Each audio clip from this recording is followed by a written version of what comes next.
I'm at N&S Tractor, the local case dealership, and this is probably the closest I'm ever going to get to a 470 Quadtrac. All right, let's work. It's the 2020 crop year. My name is Matthew Sliger. That's right, we're out in California planting rice by air. Welcome to the rice fields. Ride with me from planting to harvest. California rice, my friends. You're watching Rice Farming TV. I'm here picking up new chisel teeth for our chisel plow. As you saw in the last episode, we're taking them off to replace them starting fresh this spring. And I decided to ask my buddy Mark if he would fire this bad boy up, because I not only want to stand next to it, I want to listen to this bad boy purr.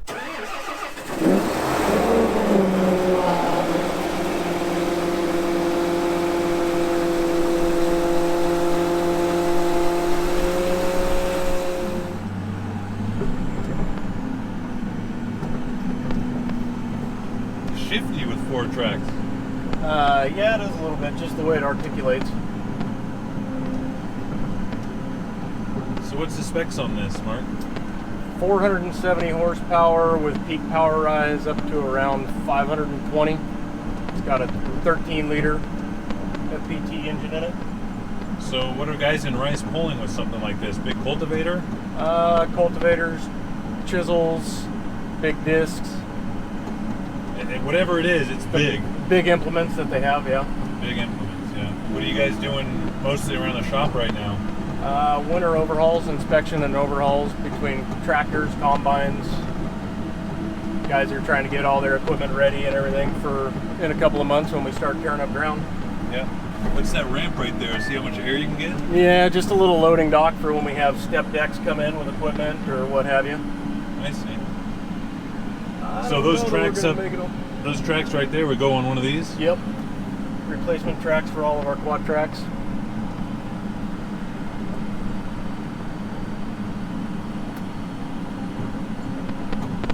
Here's the chisel points you're going to be picking up. Those are my chisel points? Yep.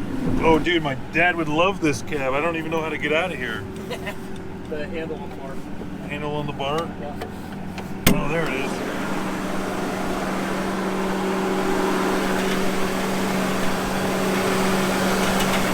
Need one of these. Get bigger implements. What do you say? You need one of these. I know, man. Yeah, bigger chisels. How much? That's a very good question. Dude, nobody wants to answer that question. Nope. All right.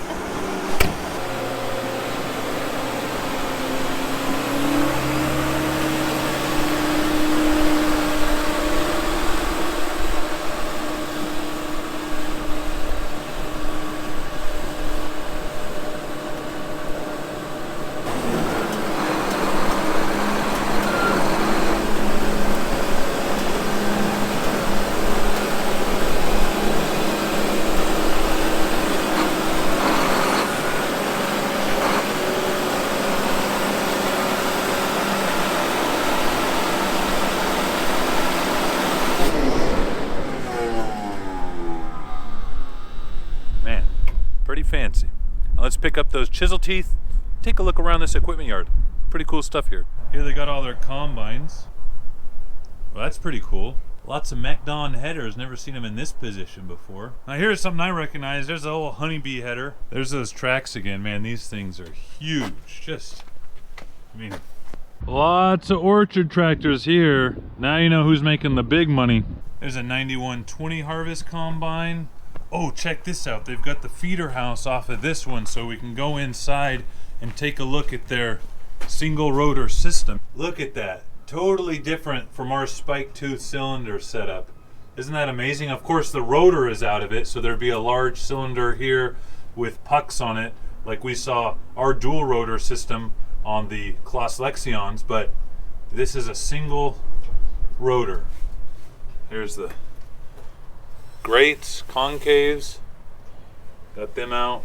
So I wonder if I can find the rotor for this. Somebody lost a bolt. So there's the rotor, so that would go right in that big cavity there, spinning and threshing the rice with these pucks, and then the rice falling down the grates. Got the sickle blade out, straw spreaders are off. Here's the feeder house. So this machine is all laid out right here. It's a 9250. Should probably get, so which ones are these ones? These are the right twisted shovels. Right twisted shovels. See, dude, this is how I do it on the farm. I just say, hey, I'm filming. I can only carry 2 of these at a time.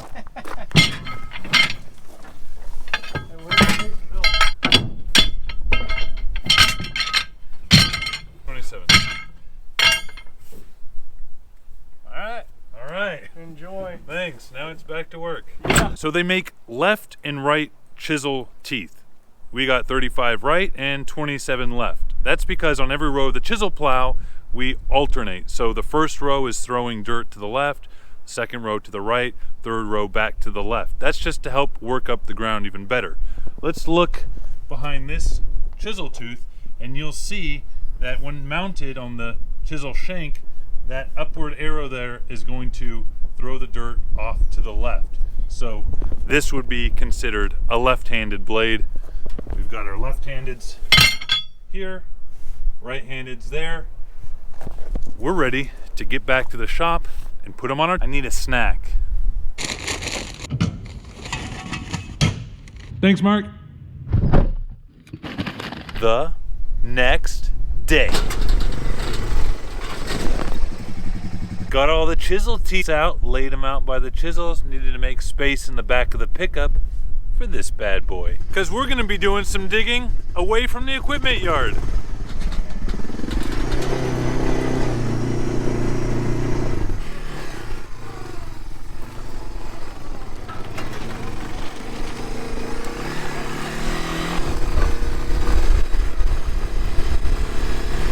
Ooh, it is bright and sunny, but this wind is freezing. And that makes the water freezing too. I'm back out at this field. I was actually here in the last episode. You probably recognize that dryer back there. But there was about 8 inches of rainwater out there. I pulled all the boards out of the rice boxes so we could get that water off the field. Now that I can see the mud and see where some of our intersections might be jammed up with mud, I'm come back. I'm gonna clean them out. I mean, what else would I do? So let's check it out. See, all that out there was covered in water. Now we just have this low spot here, but I can now see the drain actually, and it's opened up, and it's all kind of flowing quite nicely through this rice box, continuing down to that drain. So I can see the drain that goes all the way to the next rice box down there. So, very happy. I'm still going to do a couple scoops just to make sure all the mud's out of the box and out of the low area here, just so I can get my morning workout in. Whoa! Look how deep it is right here. My gosh. Whoa. No reason to dig that out. Oops. So you see, this is something that I could open up and make a little wider, where these two drains come together. That little ridge right there, I'm gonna shovel that out so the water can flow through that box.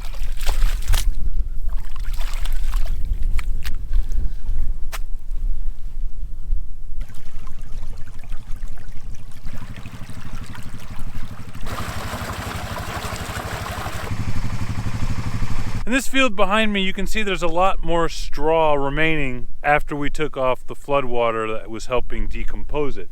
That's because this field was M206, a medium grain variety that has just a more viable stalk. We plant it on our later planted fields because in the harvest time we want to ensure that it's standing. That stronger stalk helps it keep standing. And then we plant it in the later fields because as fall rains approach, we want to make sure, again, that a rice stands up even when it's top heavy with the rice kernels and the raindrops and the wind all pushing it towards the ground. However, one side effect is it just doesn't decompose that well because the stalk is so strong. That's why out behind me you're seeing a lot more straw on the ground than you did in perhaps some of the fields in our first episode of shoveling this year, where they were pretty cleaned up.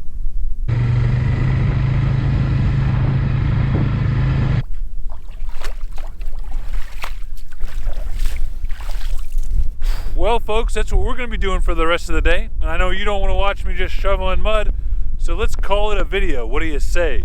Next episode, we'll put those chisel shanks on and see what other plans Pops has got for us. Other than that, I hope you guys enjoy. Give me a thumbs up if you liked the video. Otherwise, take care and see you in the next episode.